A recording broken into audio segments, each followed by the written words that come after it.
श्री कृष्णाय नमः। श्री गोपीजन वल्लभाय नमः। श्रीमदाचार्य चरण कमलेभ्यो नमः। श्री गुसाई जी परम दयालवे नमः। श्री गुरुभ्यो नमः। श्रुति स्मृति पुराणानां आलयं करुणालयं नमामि भगवत्पादं श्रीवल्लभं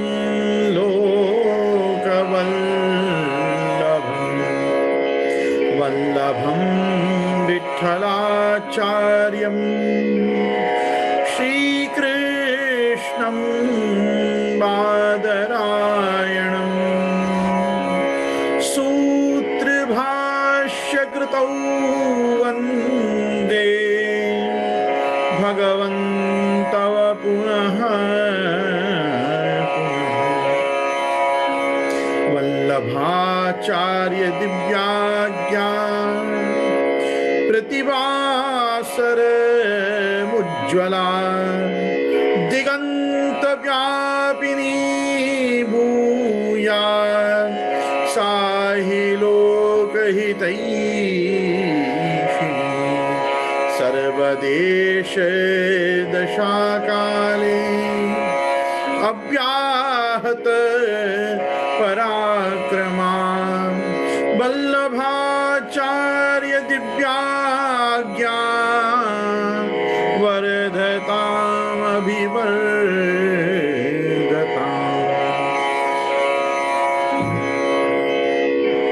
नत्वा श्रीवल्लभाचार्यान् पुष्टिमार्गोपदेशकान् विठ्ठलेशान् गुरुन् स्तौमि बालकृष्णं मम प्रभुन्। श्रीकृष्णाय नमः। श्री गुरुभ्यो नमः। उपस्थित समस्त प्रियजन, वाल्लभीयजन, वैष्णवजन, समस्त सनातन धर्मावलंबी आस्तिक भगवत भक्तों का मैं गोस्वामी गोविंद राय हमारे जूमांतर्गत सत्संग सदन में फेसबुक लाइव एवं यूट्यूब के माध्यम से हमारे साथ जुड़े आप सभी सत्संगियों का खूब खूब स्वागत करता हूं। भगवत कृपया ये निज वार्ता गुरु वार्ता के विषयक ये द्वितीय सत्र प्रारंभ हुआ, जिसमें हम 26वें प्रसंग से आज निज वार्ता के दर्शन करेंगे। आचार्य चरण की निज वार्ता एक प्रकार से महाप्रभु जी के दिग्विजय का, महाप्रभु जी के श्री वल्लभ दिग्विजय आदि चरित्र ग्रंथों का ही एक ब्रजभाषा रूपांतरण है। इसके बाद जो गुरु वार्ता है उसमें कुछ ऐसे प्रसंग हैं जो श्री महाप्रभु जी के दैनंदिन जीवन से जुड़े हुए हैं, और ये जो हैं ये परिक्रमा व्याजेन जो श्री महाप्रभु जी आप यत्र तत्र सर्वत्र पधारे हैं, तो उस प्रकार से सभी प्रकार से इन वार्ता प्रसंगों को निबद्ध किया गया है। आइए मैं और आप 26वें वार्ता प्रसंग से प्रवेश करें। हमने कुछ समय पूर्व जब श्री वल्लभ दिग्विजय का दर्शन किया था तो इन चरित्रों को सविस्तार उस समय पे किया ही है, तो मैं समझता हूं कि एक बार पुनः स्मरण करने के लिए इन चरित्रों को हम निज वार्ता की शरण लें।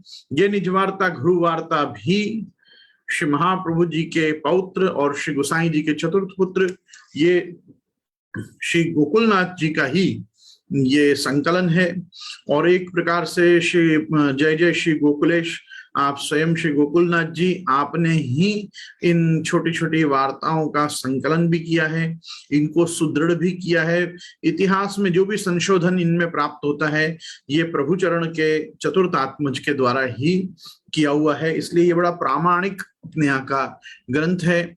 बहुत से आधुनिक विद्वान इस प्रकार से अपना मत रखते हैं कि वार्ता साहित्य जो है वो तो गपोड़ा है और वो उनमें तो कोई तथ्य नहीं है और इत्यादि इत्यादि, परंतु मैं सभी लोगों से आग्रह करूंगा मुखरता दोष से बचने और बचाने दोनों का प्रयास करना चाहिए। पुष्टि मार्ग में महाबाधक है हमारे से कभी मुखरता दोष हो। अकारण ही वार्ता साहित्य की ऐतिहासिक साक्ष्य पर और ऐतिह्य प्रमाण पर फालतू प्रश्न नहीं उठाने चाहिए। ये वल्लभ पुराण और विठ्ठल पुराण हैं।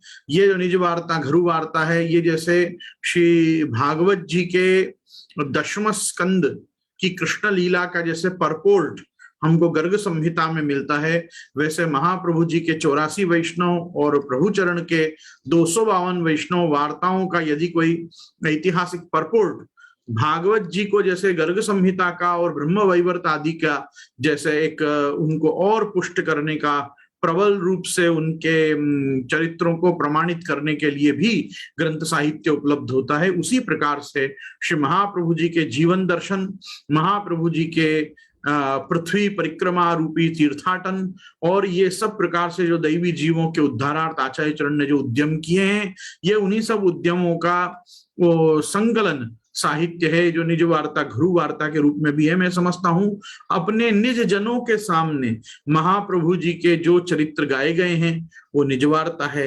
और जैसे हम कहते हैं कि हम घर में बैठ के सत्संग कर रहे हैं, वैसे जो घर के लोगों के साथ बैठकर शांति से सत्संग हुआ है उसको हम कहेंगे कि वो घरु वार्ता है। कोई पूछे कि भाई निज वार्ता घरु वार्ता मतलब क्या, तो जैसे निज जनों के साथ बैठकर अपने भाई जैसे स्वीय जन है, परिजन है, निज जन है, अपना परिकर है, या जहां प्रदेश प्रवास में पधरामनी में जहां विराज के आचार्यों ने कुछ उपदेश किए हैं अपने निज भक्तों के लिए, वो निज वार्ता में उनका यहाँ संकलन हुआ है। और जो घरु वार्ता है वो ये है कि जब वल्लभ कुल के घर वैष्णव आए हैं और घर में जो उनको सत्संग प्राप्त हुआ है वल्लभ कुल के द्वारा, उस समय के तत्कालीन श्री रघुनाथ जी, गोकुलनाथ जी, यदुनाथ जी, बालकृष्ण जी, गोविंद राय जी, श्री गिरधर जी आदि सब विराज के संग में जो सत्संग करते, उसमें जो श्री महाप्रभु जी गुसाई जी विषय वार्ताओं का संकलन है, हम उस रूप में भी घरु वार्ता को देख सकते हैं। तो आज हम 26वें प्रसंग से हमारे इस सत्र को पुनः शुरू कर रहे हैं। कल का दिन तो बस मेरा मानसिक प्रलाप मैं करता रहा और आप सुनते रहे, लेकिन आज चाहिए अपन विधिवत हमारे वार्ता साहित्य का श्रवण करें। सो वार्ता प्रसंग 26वां। अब एक समय श्री आचार्य जी आप दूसरी बेर पूर्व में ओरछा देश पधारे, तहां आगे सो मायावादी इनको और वैष्णव संप्रदाय इनको फेरी झगड़ा होत तो वे मायावादी कैसे होते, जाने साक्षात देवी सरस्वती पूजी के अपने बस करी राखी हती। ये घट सरस्वती का प्रसंग राजा रामभद्र की सभा में श्री महाप्रभु जी के शास्त्रार्थ विजय और वहां भी कणकाभिषेक आदि का वर्णन। तो ये जो हम जानते ही हैं इस प्रसंग को, ये बहुत सुंदर प्रसंग है और वैष्णव विजय गाथा में ये प्रसंग बड़ा ज्वाजल्यमान रूप से गाया गया है। सो ये वो हते जिनने देवी सरस्वती को पूजी के अपने बस करी राखी हती। वे मायावादी जा देश में जाएं, तहां एक सरस्वती को घट धर के ताके ऊपर वस्त्र उड़ाए के सबन सो वाद करें और कहें जो यह साक्षात सरस्वती जी हैं, जाको यह साचो कहे सो साचो। ता घट के बलते वे मायावादी जहां जहां तहां जीते जाए जाए तहां जीते, ताते उनको को चर्चा न करी सके। सो वाह ओरछा देश के राजा रामभद्र नारायण के यहाँ ब्राह्मण की सभा इकठोरी भई ही। सो ये समाचार श्री आचार्य जी ने सुने, तब आप राजा की सभा में पधारे। राजा आपके दर्शन करी के बहुत प्रसन्न भयो और ऊंचे आसन पे पधराए। तब आप राजा से पूछे तुम्हारे यहाँ ब्राह्मणन को कहा झगड़ा है। तब राजा ने आपसे विनती कीनी, महाराज वैष्णव मार्ग वाले तो हारे हैं और शक्ति मत वाले जो हैं सो जीते हैं। तब आप कहे जो मायावादी कैसे जीते हैं। राजा ने विनती कीनी, महाराज साक्षात देवी इनसो बोलती है, इनको मार्ग सत्य कहती है, ताते ये जीते हैं। तब आप कहे हम देखें देवी कैसे बोलती है। तब राजा ने उन मायावादी से कहो, बाबा अब तुम इनसो चर्चा करो। तब वे मायावादी ब्राह्मण स्थापित घट के पास श्री आचार्य जी महाप्रभु से चर्चा करने लागे और कही जो महाराज ये साक्षात सरस्वती है, जो यह कहे सो साचो है। तब आप कहे जो ठीक है तुम सरस्वती जी को बुलाओ। तब इन मायावादी ने घट सो विनती करी, जो कहो सो वो घट तो कछु बोले नहीं। वे ब्राह्मण तो बहुत तेरे बुलावे, पर वह घट ते शब्द निकसे ही नहीं। तब आचार्य जी आप राजा सो कहे कि राजा ये तो पाखंडी है। वैष्णव मार्ग के विषय तो साक्षात श्री कृष्णचंद्र श्री भागवत के 11वें स्कंद में उद्धव जी प्रति कहे हैं, वैष्णव हैं सो मेरो अंग है और वैष्णव को तो मेरो ही स्वरूप जानियो।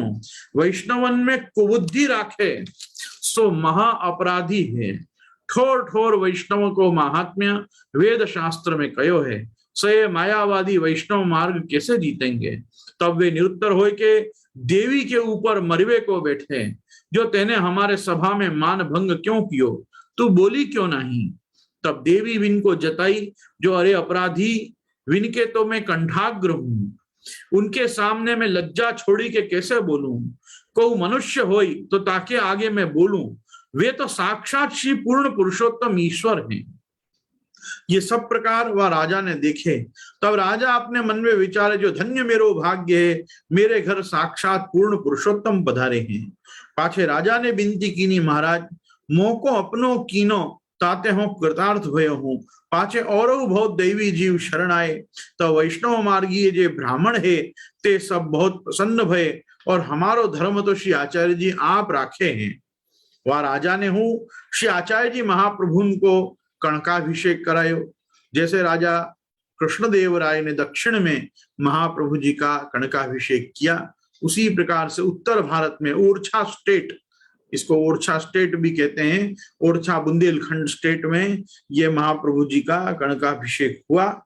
सो वह स्नान के सुवर्ण को द्रव्य ब्राह्मणन के बालकन को यज्ञोपवीत और ब्राह्मण कुमारिकान के विवाह और यज्ञ कराए हुए में खर्च करवे की राजा रामभद्र सो श्री आचार्य जी आप आज्ञा किए।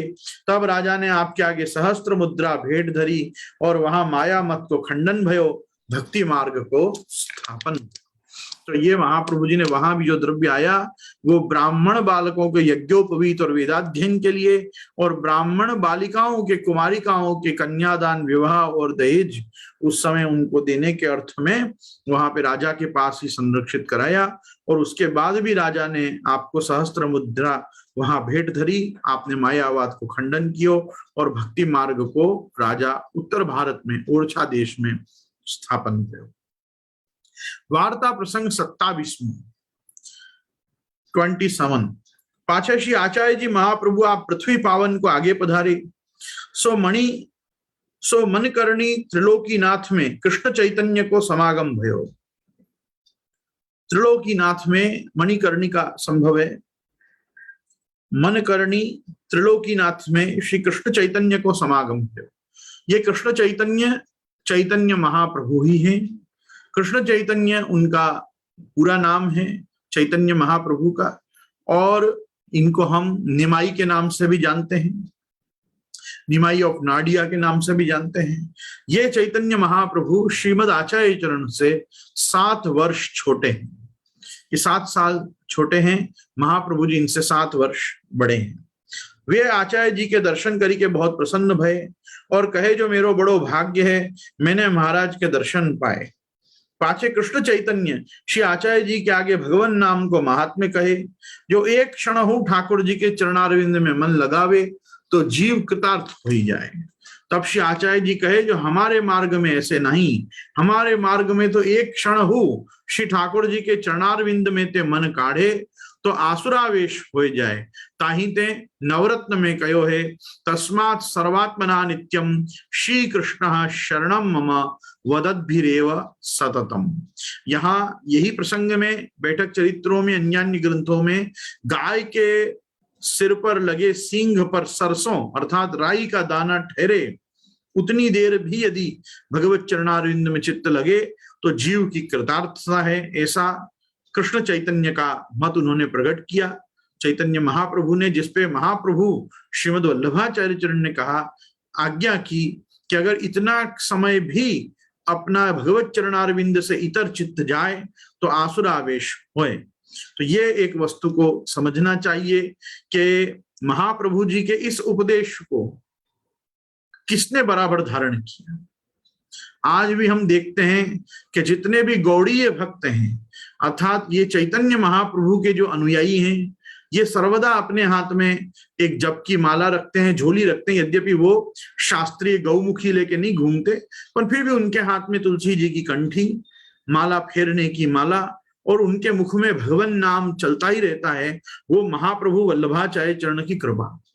महाप्रभु श्रीमद वल्लभाचार्य चरण ने जो चैतन्य महाप्रभु को भगवान नाम के महात्म्य का सही ज्ञान कराया, उसके फलस्वरूप उनके मत में तो उन्होंने इस चीज को बराबर निभाया कि आज भी हम किसी भी गौड़िया भक्त को, आजकल उन लोगों को हम हरे राम हरे कृष्ण वाला या इस्कॉन वाला कह के हम संबोधन करते हैं, वो तो संस्था के लोग हैं। इस्कॉन जो है वो एक संस्था है, संप्रदाय नहीं, संप्रदाय तो मध्व गौड़ीय संप्रदाय है। गौड़िया भक्त जो होते हैं, गौड़ देश बंगाल के जो कृष्ण भक्ति के अनुयायी होते हैं, जो ये चैतन्य महाप्रभु के संप्रदाय को जीते हैं, ये लोग सब जो हैं, इनके आप हाथों में हमेशा आप गौमुखी और जप की माला देखोगे।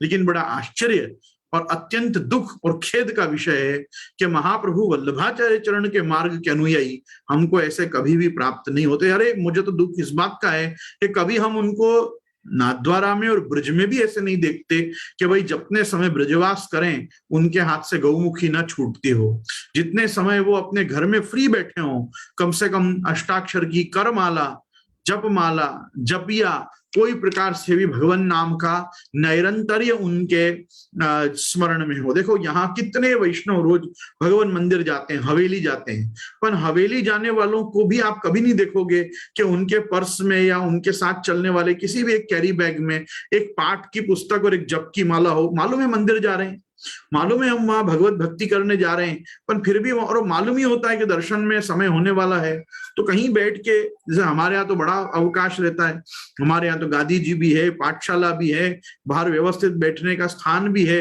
पर मैं तो कभी नहीं देखता हूँ कि वैष्णव उस समय सदुपयोग कर रहे हो समय का और कुछ नित्य के स्तोत्र पाठ आदि कर रहे हो या बैठ के अष्टाक्षर की माला ही कर रहे हो। पता नहीं क्यों महाप्रभु जी के वचनों को धारण करना और जीना ये अपने यहाँ लोग नहीं सीख पाते हैं। अपने यहाँ बस लोगों को होता है कि आना और जाना, बस चले आना और चले जाना, तो ये कुछ एक प्रपंच चलती रहती। इन लोगों ने, मैं ये चरित्र में खास ये बात इसीलिए इतना समय बिगाड़ के भी कह रहा हूं कि महाप्रभु जी की आज्ञा को, महाप्रभु वल्लभाचार्य चरण की आज्ञा को चैतन्य महाप्रभु के अनुयायी ज्यादा अच्छे ढंग से जी रहे हैं, ना कि हमारे अनुयायी। क्यों? हमारे अनुयायी सिर्फ पंचायत करते हैं, प्रपंच करते हैं, हवेली में बैठ के हवेली की निंदा करते रहते हैं, अन्य किसी हवेली की खांडते रहते हैं, अन्य वैष्णवों की निंदा करते रहते हैं। मार्ग में यत्र तत्र सर्वत्र क्या अनाचार, व्यभिचार, अत्याचार चल रहा है उसका चिंतन करते रहते हैं, लेकिन भगवान नाम नहीं लेते, भगवत चरित्रों का चिंतन नहीं करते, पाठ नहीं करते।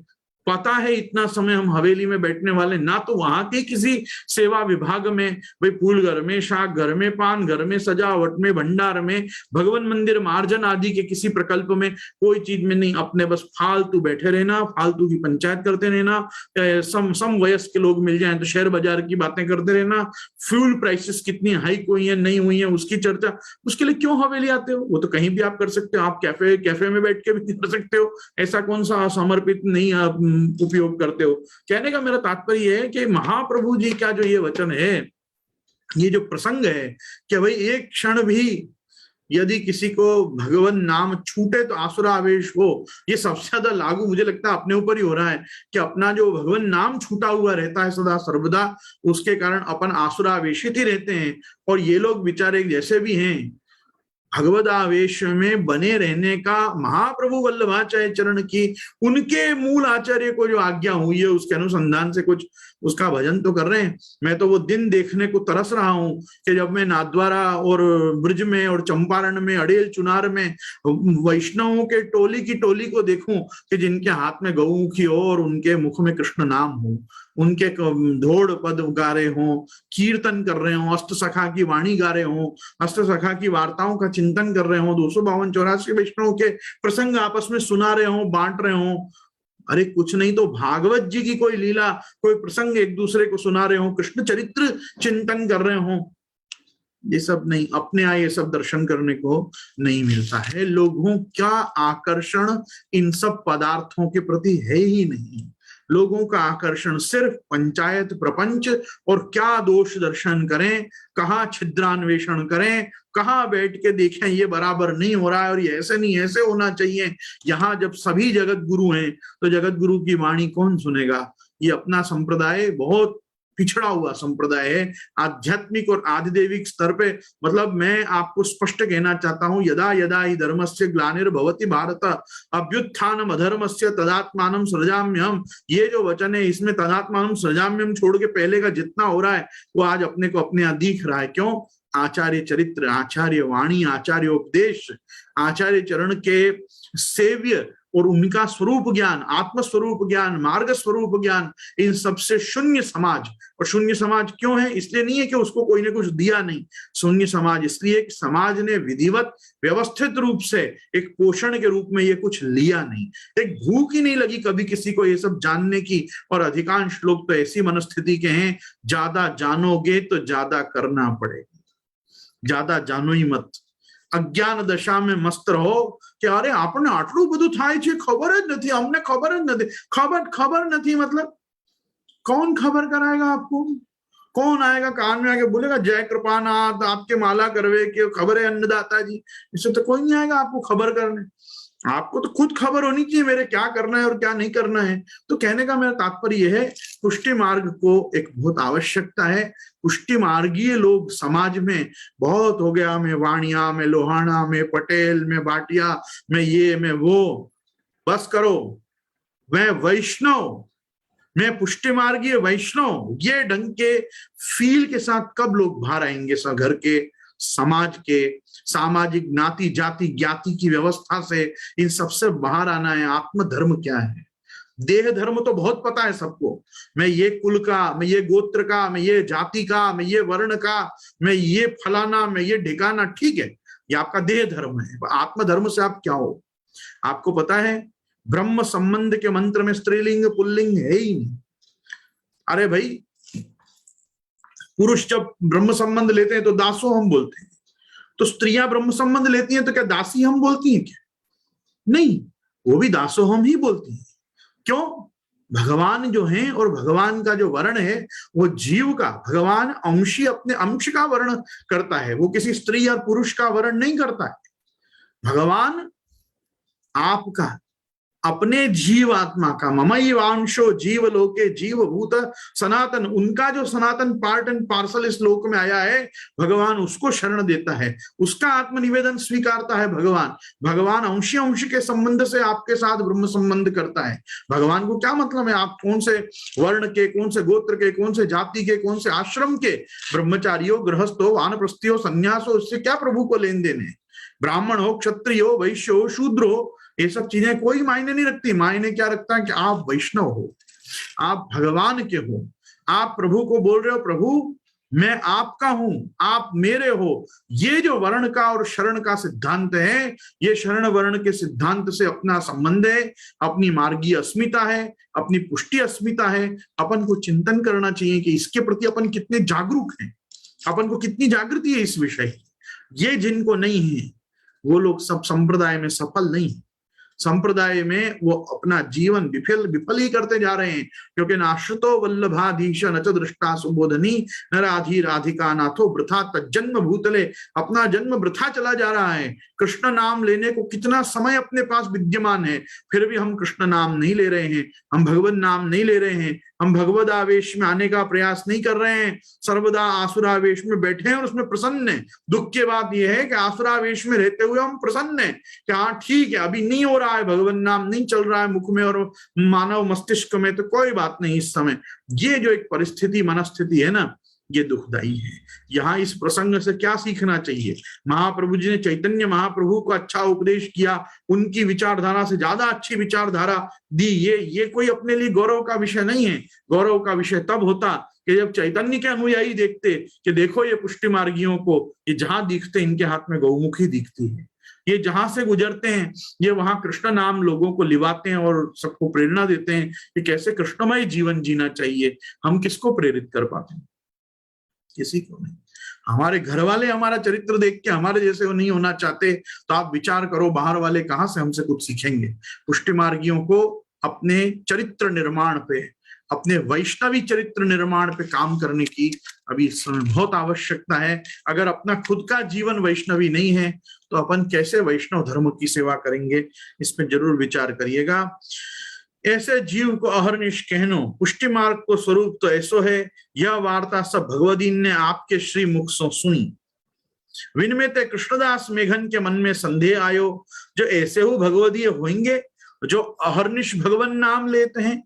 श्री महाप्रभु ने वाके मन की जानी, जो कृष्णदास को संदेह भयो है, परंतु वाने कछु पूछी नहीं।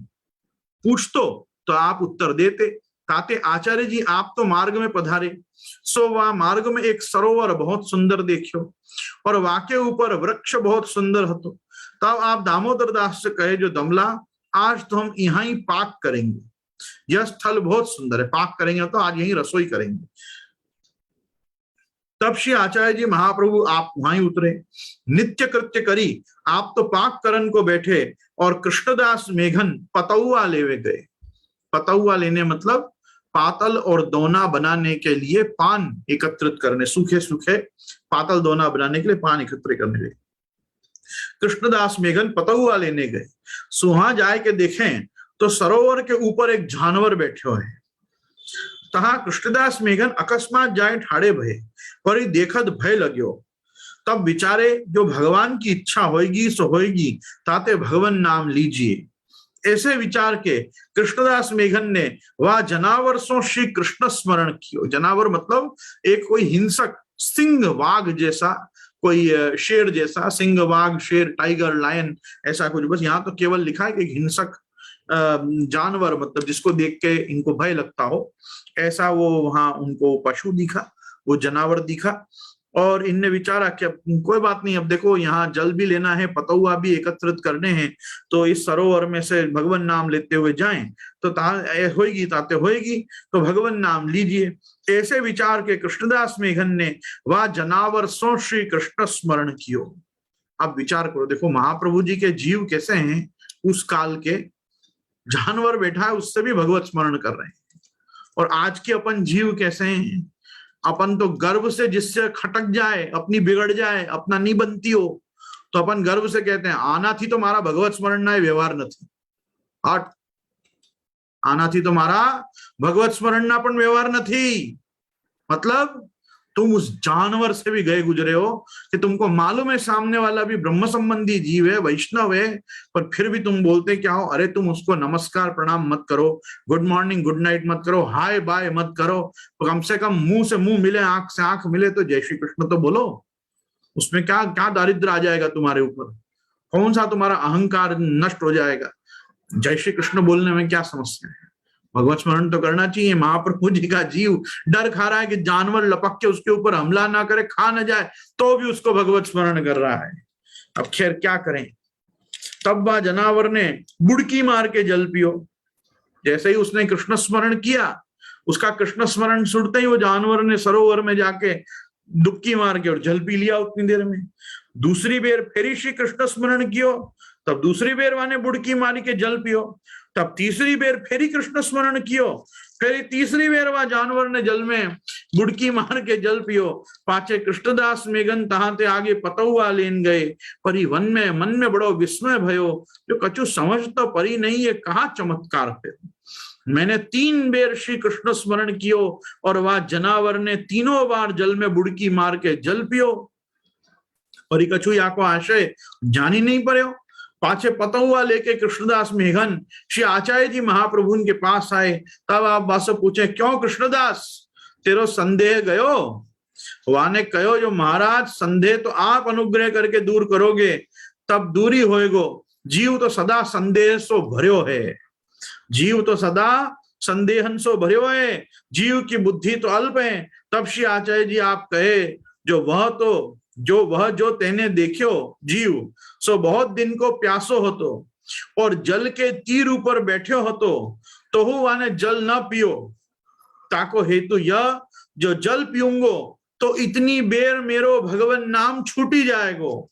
सो जब तेने श्री कृष्ण स्मरण कियो तितनी बेर वह शब्द सुनते ही वाने जल पियो, क्योंकि श्रवण और कीर्तन का फल एक है। श्रवण करने का और कीर्तन करने का, नाम स्मरण करने का और नाम श्रवण करने का फल एक है। तो जितनी देर उससे किसी ने भगवत स्मरण किया तो वो स्मरण बनाए रखते हुए उतनी देर में उसने जल पिया। जितनी बार उसने भगवत स्मरण किया उतनी बार वो जनावर ने जल पिया, और उतनी देर के लिए ही अपनी क्षुधा शांति उसने तृष्णा को निवृत्त की। ऐसी भगवान नाम पे आसक्ति चाहिए, ऐसी भगवान नाम पे आसक्ति चाहिए। तब कृष्णदास मेघन बहुत प्रसन्न भये, और सुनी के कृष्णदास के मन को संदेह दूर भयो कि हाँ वास्तव में ऐसे लोग अभी भी हैं। और ये देखो महाप्रभु जी का चमत्कार क्या है। महाप्रभु जी का चमत्कार ये है कि जीव में भी कोई ऐसा मनुष्य नहीं दिखाया कि हो कि हाँ ऐसे मनुष्य होंगे तादृशी, अभी भी ऐसा जानवर दिखाया कि जो जानवर न जाने कौन से समय से अपने इस योनि के महात्म्य को जानते हुए कि मुझे न जाने कौन से कर्मों के फलानुसार पशु योनि प्राप्त हुई, तो कम से कम इस योनि में तो जब तक ये देह रहे तब तक निरंतर भगवान नाम लेके और अपने इस जन्म को तो सफल करूं। और उसमें देखा कि जब श्री महाप्रभु जी का जीव वो आके अच्छा भगवत स्मरण किया, मतलब क्या उसको क्या सीधा जाके जय श्री कृष्ण जनावर जी ऐसा कहा होगा? नहीं, ऐसा नहीं कहा होगा।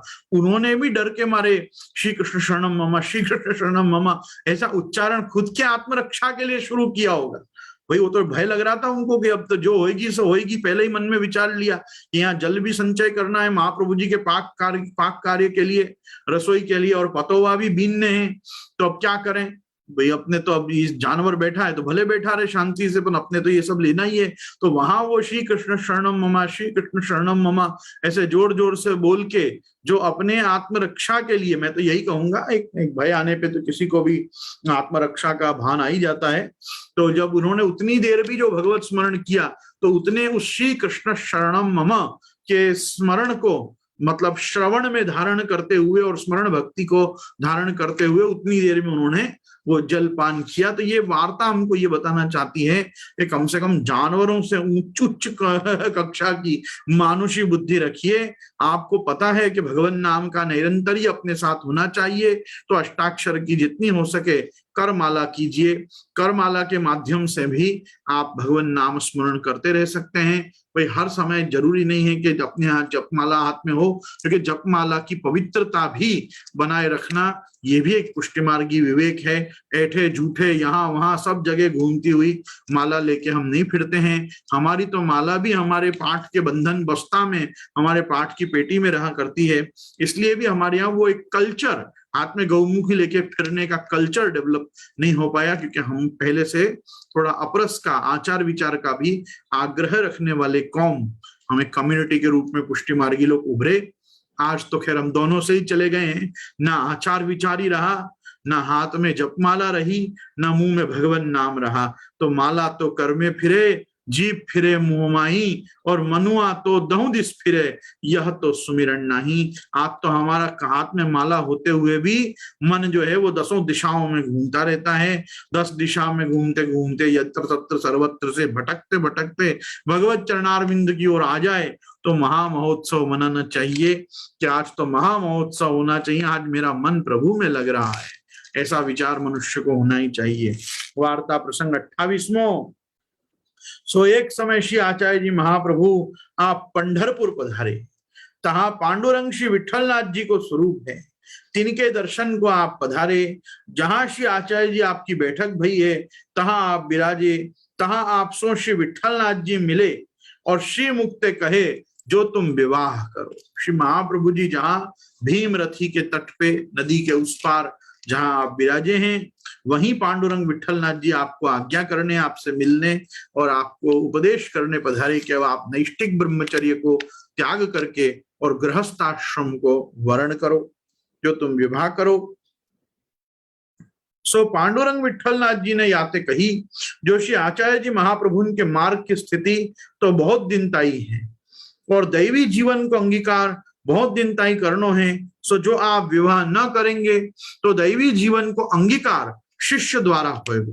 जैसे सेठ पुरुषोत्तम दास को नाम देवे की आज्ञा दिए सो नाम देते, तैसे और सेवकन को नाम देवे की आज्ञा श्री आचार्य जी की हती। ताते श्री ठाकुर जी विचारे जो ये तो सांप्रत भगवदीय नाम देते हैं, सो तो जो आचार्य जी महाप्रभु के परम कृपा पात्र हैं और अंग रूप हैं, ताते इनको तो जीव कृतार्थ करवे की सामर्थ्य है। जैसे गदाधर दास ने भक्ति दीनी और प्रभुदास ने मुक्ति दीनी, परी आगे ऐसी सामर्थ्य काहू की न होएगी। जैसे और संप्रदाय इनसो वेद मार्ग छूटी गयो, तैसे या संप्रदाय इनसु छूटी जाए तो जीव कृतार्थ न होएगो। पांडुरंग विठलनाथ जी ने विचार किया अभी महाप्रभु जी के जो सेवक कंठी दे रहे हैं, भगवान नाम दे रहे हैं, तो ये तो महाप्रभु जी के सामर्थ्य से दे रहे हैं।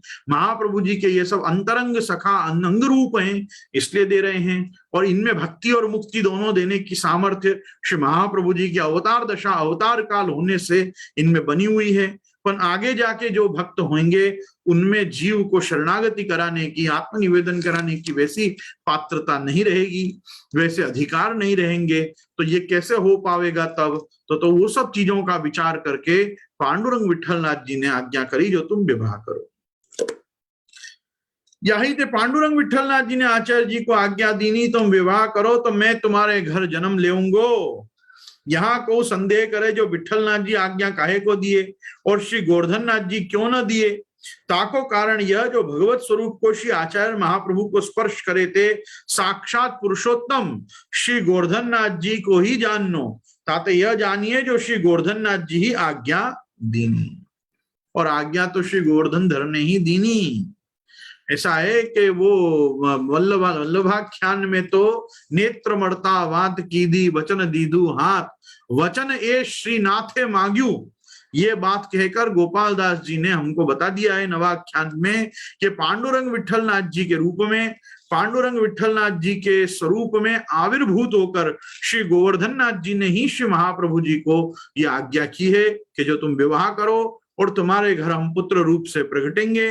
और यहाँ ये वार्ताकार भी बहुत सुंदर ढंग से बता रहे हैं कि जब श्री महाप्रभु जी आप किसी भी पुरुषोत्तम स्वरूप का स्पर्श करते हैं तो महाप्रभु जी के स्पर्श करते ही उनमें श्री गोवर्धन धर का ही आविर्भाव हो जाता है। तो ये पांडुरंग विठलनाथ जी के स्वरूप में आविर्भूत होकर श्री वचन ये श्री नाथे मांग्यू, वो देव दमन श्रीनाथ जी ने ही, वो परात्पर परब्रह्म पुष्टि पुरुषोत्तम श्री गोपीजन वल्लभ नंदराज कुमार यशोदोत संग लालित आपने ही साक्षात पधार कर और यहाँ श्री विठलनाथ जी के रूप में भीमरथी के तट पे श्रीमद आचार्य चरण को नैष्टिक ब्रह्मचर्य और परिक्रमा को कुछ समय के लिए स्थगित करके और बाद में गृहस्थाश्रम स्वीकार करके अपने बड़े पुत्र के रूप में संकर्षण बलदेव जी को उत्पन्न कर और फिर बाद में नंद नंदन श्री विठलनाथ जी को प्रकट करने की आज्ञा यहाँ पे आपने स्वयं दी है। ये श्री गोवर्धन धर की ही आज्ञा है। दाते यह जानिए जो श्री गोवर्धन नाथ जी आज्ञा किए हैं, छीत स्वामी हु गाय हैं, छीत स्वामी गिरिधरन श्री विठल एई तेई तेई एई कछु न संदेह। मतलब वो कह रहे हैं कि छीत स्वामी कह रहे हैं कि श्री गिरिधरन ही विठल, ये विठलनाथ जी श्री गुसाई जी और श्री गोवर्धन धर एक ही हैं, इनमें एई तेई तेई एई कछु न संदेह, इनमें एक दूसरे में कोई संदेह करने की आवश्यकता नहीं है। तो यहाँ इस वाक्य को वार्ता वचनामृतकार यहाँ अप्लाई कर रहे हैं कि जिस समय श्री महाप्रभु जी उनसे नेत्र मड़ता वात कीवी वचन दीदू हाथ कर रहे हैं, तो वचन दीदू हाथ शेक हैंड करके और जब कहा कि डन चलो मैं अब विवाह करूंगा और आप मेरे घर प्रकट हो, इस प्रकार का जब प्रॉमिसिंग एक प्रकार का समझो एक्ट वहां पे हुआ, तो उस समय पे आपके स्पर्शते ही उस समय श्री विठलनाथ जी में गोवर्धन धर का प्रागट्य या आविर्भाव हम कह सकते हैं आविर्भाव हुआ है। ताते गुसाई जी साक्षात पूर्ण पुरुषोत्तम प्रगटे, सो कैसे जो आगरे में एक वैष्णव श्री गुसाई जी को पंखा करतो ताको संदेह भयो, सो वाको गुसाई जी आपने साक्षात गोवर्धन धर के दर्शन दीने, ऐसे दर्शन सबन को न होई, ऐसे दर्शन सबन को होई तो सब जगत कृतार्थ हो ही जाए। श्री आचार्य जी और गुसाई जी को प्रागट्य तो केवल दैवी जीवन के उद्धारार्थ है। यह प्रागट्य रहत हृदय में तीन लोक भेदन को जे न, पुष्टि महारस देन प्रगटे, पुष्टि महारस देन प्रगटे। ये सबको दर्शन नहीं होते हैं, ये दर्शन भगवदियों को ही होते हैं। ये पुष्टि मार्गीय फलाधिकार क्षेत्र में जो आ चुके हैं ये उनको ही ये दर्शन होते हैं। श्री आचार्य जी और गुसाई जी को प्रागट्य तो केवल दैवी जीवन के उद्धारार्थ है और आप सेवा मार्ग प्रकट किए हैं। सो गोपाल दास जी गाये हैं, जो आप सेवा करी सीखवे श्री हरि, भक्ति पक्ष वैभव सुदृढ़ की दो, ताते आप साक्षात ईश्वर हैं, परि आप सेवक भाव करी के मनुष्य देह को अंगीकार किए हैं। पांचे विठलनाथ जी सो आप कहे हम विवाह कैसे करें, हमको कन्या कौन देगो, हमारे कहू एक ठोर वास नहीं, ब्रह्मचर्य आश्रम को ग्रहण कियो है और हम पृथ्वी परिक्रमा करत फिरत हैं, ताते हम कौन सो कहें जो हमको कन्या देऊ। तब विठलनाथ जी आप कहे जो हमने सब सिद्ध करी राख्यो है, आप काशी पधारो वहां एक मधुमंगल नाम को तैलंग ब्राह्मण हनुमान घाट पे तैलंग ब्राह्मण की ज्ञाति समुदाय के रहते हैं। ताको एक महालक्ष्मी जी करके कन्या है। वाने आपकी प्रथम कीर्ति सुनी के यह निश्चय कियो है, जो मैं वरूं तो श्री वल्लभाचार्य जी को ही वरूं। ताते वो नित्य अपनी माता के संग गंगा स्नान करिवे जाए, जहां गंगा जी पे यह मांगे जो मेरे पति श्री वल्लभाचार्य जी होएं। ताको श्री गंगा जी ने स्वप्न में कही, जो 805वें दिन श्री वल्लभाचार्य जी आए के तो को वरेंगे। ऐसे कही के सौभाग्य द्रव्य देके गंगा जी आप अंतर्ध्यान भये। सो वृत्तांत प्रातः काल वाने अपनी माता ते कही, वह सौभाग्य द्रव्य भी दिखायो। ताते वे दोनों स्त्री पुरुष और वो कन्या ऐसे तीनों आपकी इच्छा कर रहे हैं। ताते आप तुरंत काशी पधारो, वे तुम्हारो मार्ग देखत हैं, तुमको आप ते कन्या देंगे। वह समय वहां के पुंडरीक, देखो वहां वो तुमको कन्या देंगे। महाप्रभु जी का पृथ्वी परिक्रमा में चलना कैसा तीव्र रहा होगा, आप विचार करो। ये आज से 5वें दिन काशी पहुंच जाएंगे, पंढरपुर से काशी, मतलब शोलापुर के पास महाराष्ट्र से चलकर ये 5 दिन के अंदर काशी पहुंच भी जाएंगे और वहां ये मधुमंगल को मिल भी लेंगे श्रीमद आचार्य चरण। ये देखो कैसा, ये अलौकिक नहीं है तो क्या है, मुझे बताओ। 5 दिन में कोई संभव है पहुंचना? चल के मेरे जैसा पहुंचे तो 3 मास में नहीं पहुंचे वहां। खैर, ये तो आचार्य चरण है आप। सो यहाँ कह रहे हैं, वास्तव में वहां के पुंडरीक भक्त ने श्री आचार्य जी से विनती की, महाराज मोको ब्रज के लीला के दर्शन कराओ। ये पुंडरीक भक्त है, ये भी परोक्ष रूप में वहां विठलनाथ जी में रहते हैं।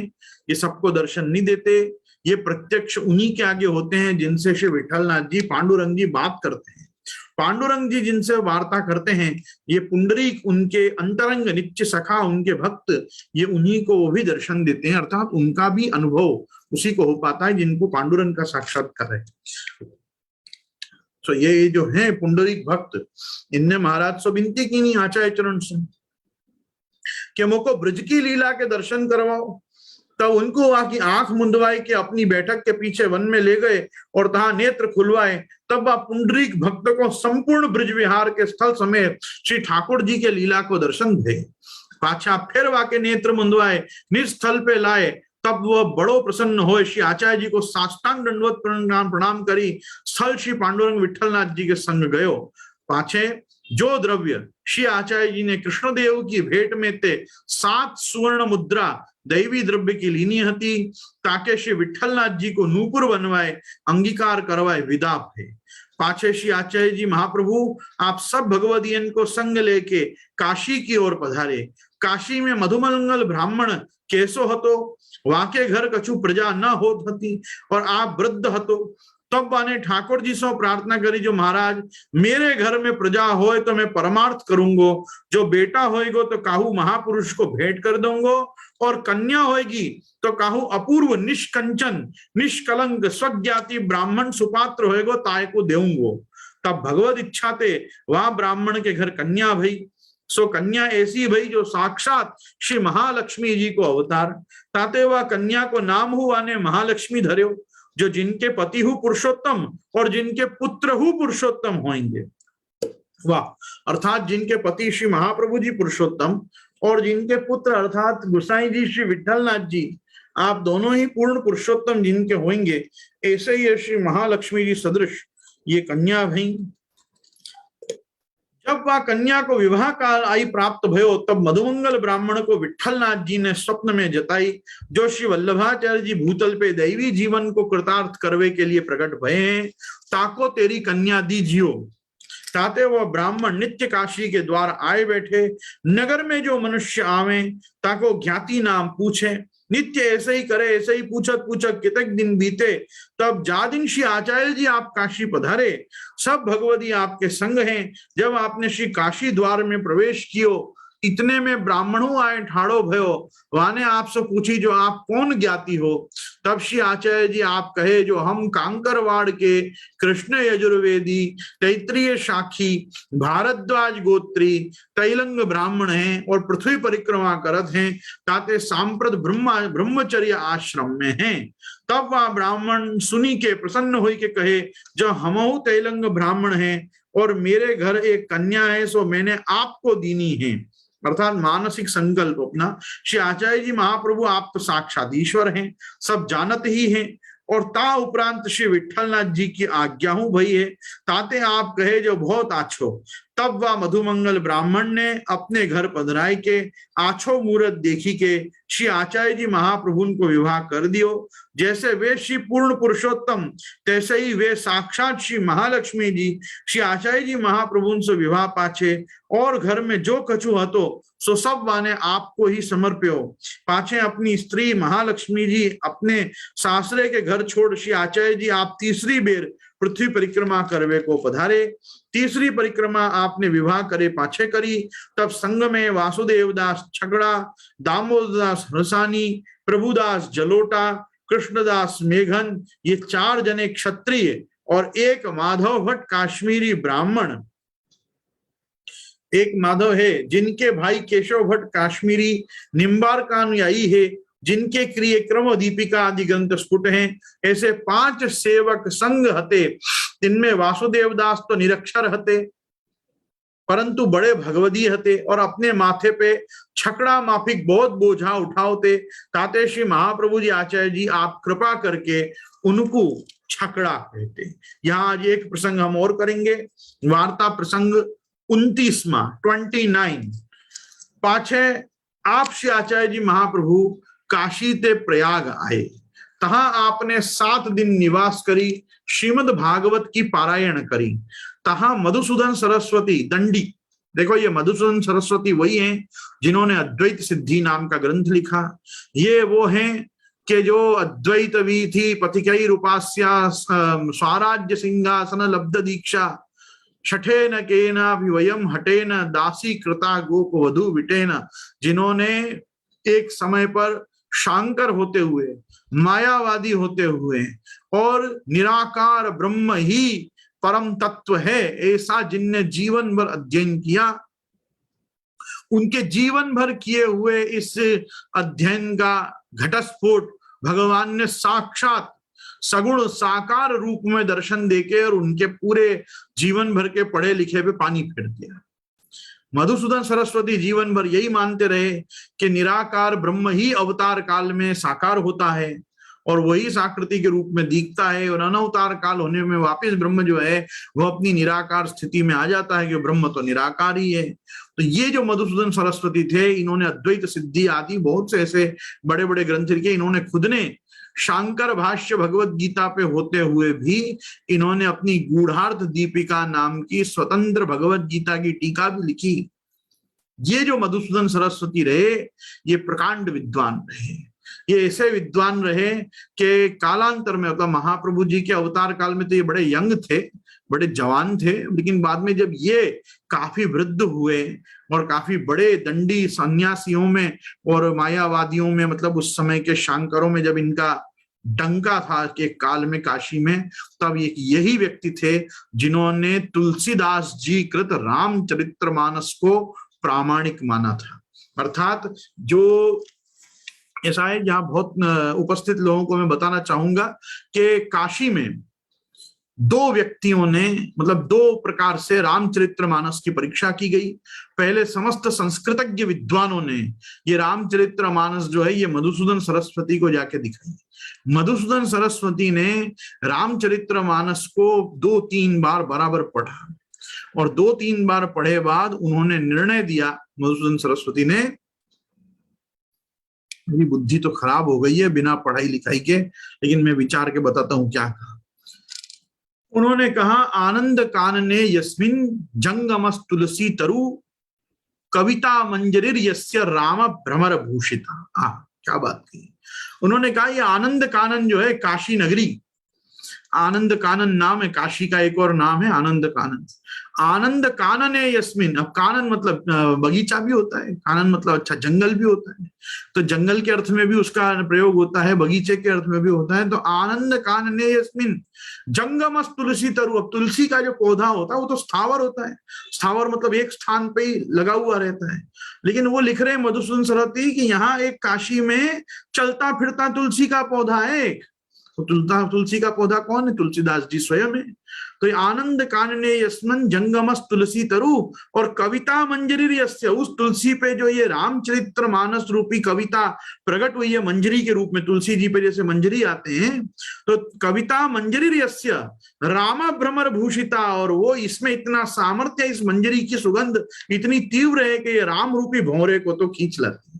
मतलब ये संस्कृत में लिखी गई कि नहीं लिखी गई, लोक भाषा में लिखी गई, अवधि में लिखी गई, ये सब प्रपंच तुम इसके साथ मत करो। रामचरितमानस वो ग्रंथ है कि जिसका पाठ तुम करोगे तो राम रूपी भौरा तुम्हारे भी आसपास उसी प्रकार मंडराने लगेगा जैसे ये तुलसीदास जी और तुलसीकृत रामायण के आसपास रामचंद्र जी विराज रहे हैं, इसमें विराज रहे हैं। दूसरा, इसकी परीक्षा काशी विश्वनाथ में ही हुई, और काशी विश्वनाथ में वारंवार भक्ति शास्त्रों और भगवत शास्त्रों में सबसे नीचे दबा दबा के रामचरितमानस को रखा गया, लेकिन 2 बार पट खुलने पर ये सबसे ऊपर पाई गई, और तीसरी बार विद्वानों ने जब वापस प्रयास किया कि नहीं इसको सबसे नीचे दबा के रखो और इसके ऊपर 18 पुराण और सब महाभारत और सब वाल्मीकि रामायण और सब रखा जाए, वेद आदि शास्त्र रखे जाएं, उसके बाद जब तीसरी बार पट खोला गया तब रामचरितमानस सभी ग्रंथों के ऊपर मिली और उस पर लिखा हुआ था सत्यम शिवम सुंदरम, और ये साक्षात काशी विश्वनाथ जी ने अपने हस्ताक्षर किए, सत्यम शिवम सुंदरम, और तब से ये रामायण लोक में प्रसिद्ध हुई, जिसको हम तुलसी रामायण या रामचरितमानस कहते हैं। इसको पहले सर्टिफाई करने वाले विद्वानों में मधुसूदन सरस्वती रहे। ये मधुसूदन सरस्वती शंकर, इनके साथ बारंबार ठाकुर जी ऐसा खेल करते थे। ठाकुर जी ने जब इनको सबसे पहली बार दर्शन दिए तो वो वृंदावन में ही दिए, और वृंदावन में जब साक्षात वेणुधर गोकुलेश इनके सामने प्रकट हो गए तो वेणुधर गोकुलेश का दर्शन करके इन्होंने वंशी विभूषित करान नवनीर दाभात पीतांबराद अरुण बिंब फलाधरोष्टात् पूर्णेन्दु सुंदर मुखाद अरविंद नेत्रात् कृष्णात् परम किमपि तत्वम हम न जाने, इस प्रकार से स्तवन किया। जो मंगलाचरण, जो ध्यान इन्होंने अपने भगवत गीता की टीका के प्रारंभ में रखा, ये उनने तब साक्षात जो दर्शन दिए, तब जो दर्शन करके जो बोला वो ये श्लोक है। इनको पहले भगवान ने यहाँ साकार दर्शन दिए। फिर एक बार ये मधुसूदन सरस्वती भी पृथ्वी परिक्रमा करते करते पंढरपुर पहुंचे। पंढरपुर पहुंचे तो ये भी श्री महाप्रभु जी की तरह उस समय भीमरती के दूसरे तट पे थे। अब दूसरे तट पे से ये क्या देखते हैं तो मधुसूदन सरस्वती देखते हैं मायात पांथा तटे भीमरथ्या दिगंबरो कोपि तमाल नीला विन्यस्त हस्ते नितंब बिंबे धूर्तः समाकर्षति चित्त वृत्ति। ये कहते हैं कि ये भगवान जो है ना, ये भगवान बड़ा धूर्त है। जैसे पहले भी कहा कि शठे न केना वयम हटे न, ये एक शठ है ये भगवान श्री कृष्ण, जो मैंने जिंदगी भर पढ़ा कि भगवान निर्गुण है, निराकार है, निर्गुण है, निराकार है, लेकिन ये बार बार ये साकार रूप में मेरे सामने प्रकट हो जाता है और मेरे पढ़े लिखे सबका सत्यानाश हो जाता है। भगवान तो दिख जाता है कि तो साक्षात प्रभु ये रहे। तो ये क्या हुआ, इनको पांडुरंग विठलनाथ जी ने भी ऐसे ही दर्शन दिए। मायात पांथा तटे भीमरत्या में तो शांति से भीमरती के तट पे चला जा रहा था। दिगंबरों को भी तमाल नील, एक दिगंबर मतलब नीले रंग का व्यक्ति, और नीले रंग के ही मतलब तमाल नील स्वयं, पहले तो खुद पूरा घनश्याम, और उसमें दिगंबर मतलब आकाश जैसे बादल के रंग के साटिन के नीलांबर कपड़ा धारण किया हुआ, और मतलब रेशम के वस्त्र धारण किया हुआ, और विन्यस्त हस्ते नितंब बिंबे, और दोनों अपने हाथों को अपने कटी प्रदेश पे अपने नितंब पे रख के एक धूर्त है जो मेरी चित्तवृत्ति को अपनी ओर खींच रहा है, अर्थात मुझे दर्शन देके बुला रहे हैं कि आजा मेरे मंदिर में, आजा मेरे मंदिर में। तो कहने का तात्पर्य ये मधुसूदन सरस्वती बड़े अलौकिक उस समय के काल के विद्वान शंकर हुए। ये बहुत बड़े मायावादी होते हुए भी इनको हठात बलात् भगवान ने इनको भगवत भक्त बना दिए, अपना भक्त बना दिया, और कृष्ण कृपा इन पे प्रचुर मात्रा में हुई, जिसका सबसे बड़ा प्रमाण अपन अब इस वार्ता में देखने जा रहे हैं कि साक्षात पुष्टि पुरुषोत्तम भगवान गोवर्धन धर इनको श्री महाप्रभु जी के रूप में भी मिले। कालांतर में हमारे पास ऐसे बहुत प्रमाण हैं कि ये मधुसूदन सरस्वती अड़ेल में श्री महाप्रभु जी के घर के सामने ही अपनी कुटिया बना के बहुत समय रहे, और महाप्रभु जी के पुत्रों के साथ भी इनका काफी समय गोपीनाथ जी और गोसाई जी के साथ भी बीता। ये मधुसूदन सरस्वती वो हैं। तो वार्ता प्रसंग 29 पाछे श्री आचार्य जी महाप्रभु काशी ते प्रयाग आए, तहां आपने 7 दिन निवास करी, श्रीमद भागवत की पारायण करी, तहां तहा मधुसूदन सरस्वती दंडी बड़े भारी विद्वान हते वे हते। तो हते तो वे मायावादी, परंतु भगवत भक्ति के अनुरागी हते। विन्य गीता जी की व्याख्या करी हती। ताके ऊपर मंगलाचरण को एक श्लोक श्री भगवान पर को कियो भयो आपको दिखायो सो श्लोक। ये अपन ने जो बोला अभी, वंशी विभूषित करान नवनीर दाभात, इसमें सबसे बड़ी बात क्या है, अब गीता खुद पढ़ रहे हैं तो गीता जी में तो भगवान ने स्वयं ही लिखा है अर्जुन को, मत्तः परतरम नान्यत् किंचिद अस्ति धनंजय, धनंजय मेरे ऊपर कुछ भी नहीं है और मैं अक्षर और अक्षर इन दोनों से भी परे हूं। तो अक्षरादपि चोत्तम तोस्मि लोके वेदे च प्रतितः पुरुषोत्तम। मैं साक्षात ईश्वर हूं, मैं साक्षात भगवान हूं, मैं साक्षात जो हूं वो जिसको अनुभव है वो जानता है कि मैं क्या हूं, लेकिन मुझसे ऊपर कुछ भी नहीं अर्जुन। ये सब बातें भगवान ने कही। अब इन्होंने भी देखो मंगलाचरण में लिख दिया, कृष्णात् परम किमपि तत्व अहम न जाने, कृष्ण से ऊपर कोई भी तत्व नहीं है। परात्पर पर ब्रह्म अगर कोई है तो वो भगवान श्री कृष्ण ही हैं। यह श्लोक देखते ही श्री आचार्य जी महाप्रभु आप बहुत प्रसन्न भये। पाछे वाह मधुसूदन सरस्वती ने अपनो कियो भयो भगवत भक्ति रसायन नाम को ग्रंथ हूं आप श्री को दिखायो। महाप्रभु जी को इन्होंने एक और ग्रंथ दिखाया, भगवत भक्ति रसायन। मैं समझता हूं कि रसशास्त्र ने भक्ति को पहले एकदम पूर्व काल में भक्ति शास्त्र मतलब भक्ति को रसशास्त्र ने रस नहीं माना था, लेकिन ये फर्स्ट इनका एक प्रयास था कि जिन्होंने रस शास्त्र में भक्ति रस को भी एक रस के रूप में सिद्ध करने के लिए श्रीमद् भगवत भक्ति रसायन नाम का एक ग्रंथ ये मधुसूदन सरस्वती जी ने लिखा। देखो यहाँ बहुत सुंदर हमको डिटेल मिल रही है कि ये ग्रंथ हूं महाप्रभु जी को दिखायो तामे के विषय में किंचित संभाषण भय। किंचित संभाषण भय मतलब महाप्रभु जी ने पूरे ग्रंथ को ऐसा नहीं बताया कि इसमें ये गलत है ये गलत है गलत है, पर जहां जहां ऐसा कहा कि यहाँ थोड़ा विचार तुम सुधार लो या यहाँ थोड़ी त्रुटि हुई है तुम्हारे चिंतन में, इसको थोड़ा और आप बराबर देख लो। तो उस प्रकार से आपने किंचित संभाषण भय, पीछे आप बहुत प्रसन्न भय, तहां ते आगे आप ब्रज के आड़ी पधारे। तो ये प्रकार से श्री महाप्रभु जी ने प्रयाग में मधुसूदन सरस्वती के साथ भी जो आपका समागम हुआ उसमें आपने भगवत भक्ति रसायन को देखा, आपने गूढ़ार्थ दीपिका नाम की उनकी भगवत गीता की टीका देखी, विशेष करके ये ध्यान का श्लोक देखा और बहुत प्रशंसा की कि नहीं सही बात है, कृष्णात् परम किमपि तत्व हम न जाने। महाप्रभु जी भी आप लिखते हैं पर ब्रह्म तो कृष्णो ही सच्चिदानंद कम्रत द्विरूपम तद्य सर्वम स्याद एकम तस्माद् विलक्षणम। और महाप्रभु जी आज्ञा करते हैं कृष्णात् परम नास्ति दैवम वस्तुतः दोष वर्जितम। महाप्रभु जी आप आज्ञा करते हैं भज नंद कुमारम सर्वसुख सारम तत्व विचारम ब्रह्म परम। श्री गुसाई जी आप आज्ञा करते हैं जानितम परमम तत्वम यशोदोत्संग लालितम तदन्यतीये प्राहु असुरान स्थान हो बुधा। जो यशोदोत्संग लालित नंदराज कुमार को परात्पर पर ब्रह्म नहीं मानता है वो व्यक्ति असुर ही है। तो उसको जो इससे इतर मानते हैं वो सब असुर ही हैं। तो कहने का तात्पर्य यही है कि इस प्रकार से श्री महाप्रभु जी के आज कुछ चरित्र हमने देखे।